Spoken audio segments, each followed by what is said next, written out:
Salut à tous et bienvenue dans cette nouvelle vidéo où on va analyser ensemble les quarts de finale retour de Ligue des Champions qui auront lieu ce mardi 18 et ce mercredi 19. Si vous aimez ces vidéos, je vous invite à mettre un maximum de pouces bleus et à vous abonner à cette chaîne YouTube.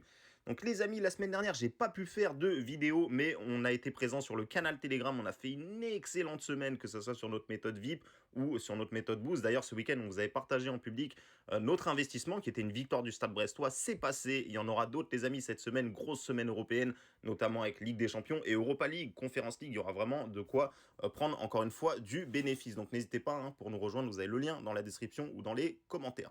Donc les amis, Chelsea, Real Madrid, le Real Madrid qui s'est imposé 2-0 au match aller. Chelsea qui est vraiment dans une difficulté incroyable cette saison. D'ailleurs sur les 5 derniers matchs, il n'y a aucune victoire. C'est vraiment très très inquiétant ce qui se passe du côté de Chelsea. Je pense que le recrutement n'a pas été vraiment bien réalisé cette saison. C'est une saison de transition pour Chelsea. Le Real qui, de son côté, est toujours présent en Ligue des Champions, c'est vraiment un habitué. Ce Real Madrid, c'est vraiment un habitué de la Ligue des Champions. Et quand on regarde un petit peu les confrontations, eh bien, c'est quand même le Real qui s'en sort la plupart du temps. Moi, j'ai envie de vous donner quand même encore une victoire du Real, parce que dans le sens où c'est quand même assez compliqué en ce moment de Chelsea. J'ai vraiment du mal à les voir renverser la vapeur. Le Real avec son expérience, avec la forme. En plus de ça, ils ont quand même raté. Ça va être compliqué pour eux, voire quasiment impossible de rattraper le Barça au niveau du classement. Il y a plus de 10 points d'écart.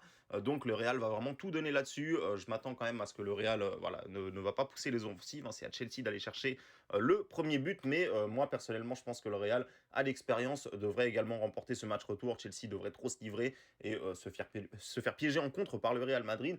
Je vais vous donner Real remboursé si nul qui est coté à 1,66. Alors je pense que nous, on ne le jouera pas dans le VIP. C'est pas une cote forcément qui m'intéresse. En plus, le Real a déjà fait le taf au match aller. Mais c'est ce que je vois. En tout cas, c'est mon avis pour ce match-là. Je vois le Real gagner 2 buts à 1 ce match retour. Napoli contre l'AC Milan, et c'était notre pronostic au match aller, les amis. On vous avait envoyé la victoire du Milan AC contre le Napoli. C'était un match compliqué, le Milan qui était quand même poussé en première mi-temps, le Napoli qui a eu pas mal d'occasions, notamment en début de match, et le Milan qui a su marquer sur un contre, qui a fait vraiment un très très beau match, je trouve.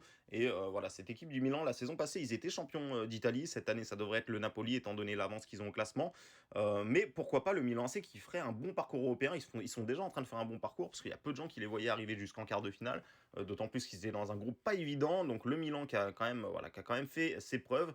Je m'attends à un match compliqué. Ce qui est très très important à savoir, c'est qu'au match aller, il y a eu quand même pas mal de cartons. Voilà, il y a eu Zambo Anguissa, il y a également le défenseur sud-coréen, Min Jae Kim, qui sera absent pour ce match-là. Donc attention, du côté de Napoli, il y a pas mal d'absents. Moi, je suis pas sûr qu'ils vont se qualifier, franchement.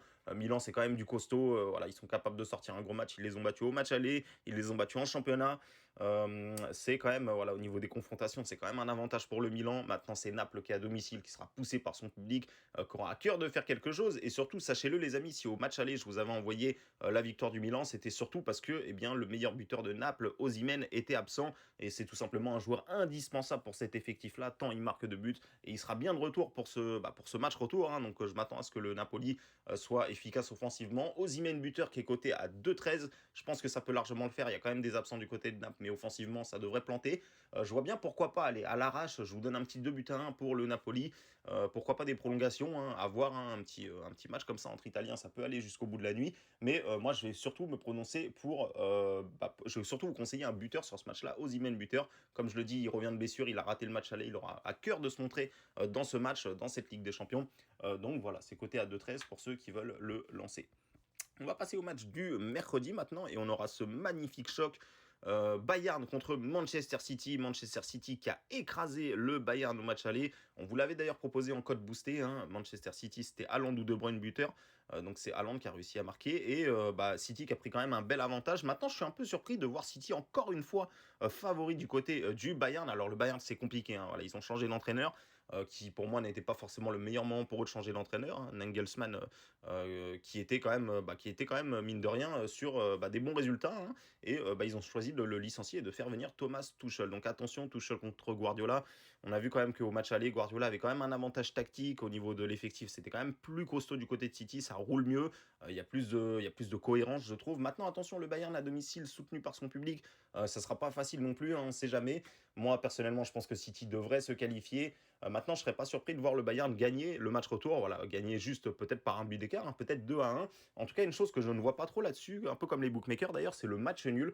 Pour moi, il y a une des deux équipes qui devrait l'emporter dans ce match-là, tant le Bayern doit vraiment se livrer vers l'attaque et City peut clairement exploiter les contres. Donc moi, je vais vous conseiller victoire du Bayern, rembourser 6 victoires de Manchester City, ça fait une petite cote à 1,62, mais moi, je vois vraiment pas de match nul là-dessus, ce serait vraiment étonnant, hein, vraiment le Bayern qui a perdu 3-0, qui doit vraiment partir à l'avant, et City qui peut très bien les contrer et gagner aussi ce match retour. Donc voilà, pour moi, ça penchera d'un côté ou de l'autre.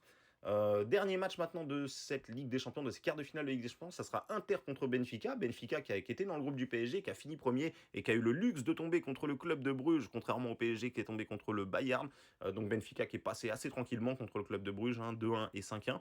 Et là, au match contre l'Inter, ils ont un petit peu merdé au match aller, même si Benfica, attention, ils ont eu quelques occasions, ils ont montré des choses intéressantes, hein. Vous le voyez au niveau des expected goals, eh bien c'était un match plus ou moins équilibré, hein. Je crois que d'ailleurs voilà, l'Inter c'est quand même voilà, c'est en deuxième mi-temps qu'ils ont fait le taf.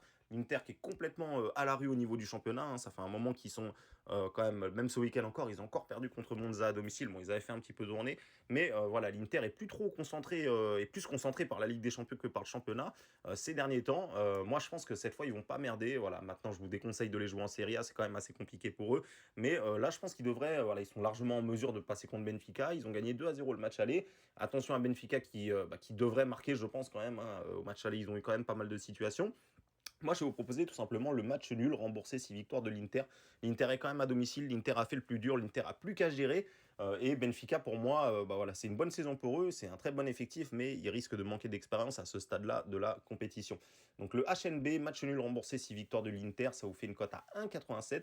Et en score exact, je vois bien pourquoi pas un petit 1 but partout. Peut-être que Benfica ouvrira le score et que l'Inter par la suite arrivera à égaliser et ça se finira comme ça. En tout cas, voilà, vous avez mes tendances pour ces 4 matchs de Ligue des Champions. J'espère que ça va vous aider pour vos pronostics et j'espère que ça va vous aider à encaisser. Encore une fois, si vous souhaitez voir ce qu'on fait et ce qu'on va investir de notre côté, n'hésitez pas, rejoignez le canal Telegram, vous avez le lien dans la description ou dans les commentaires. Merci à tous les amis et je vous dis à bientôt pour une prochaine vidéo.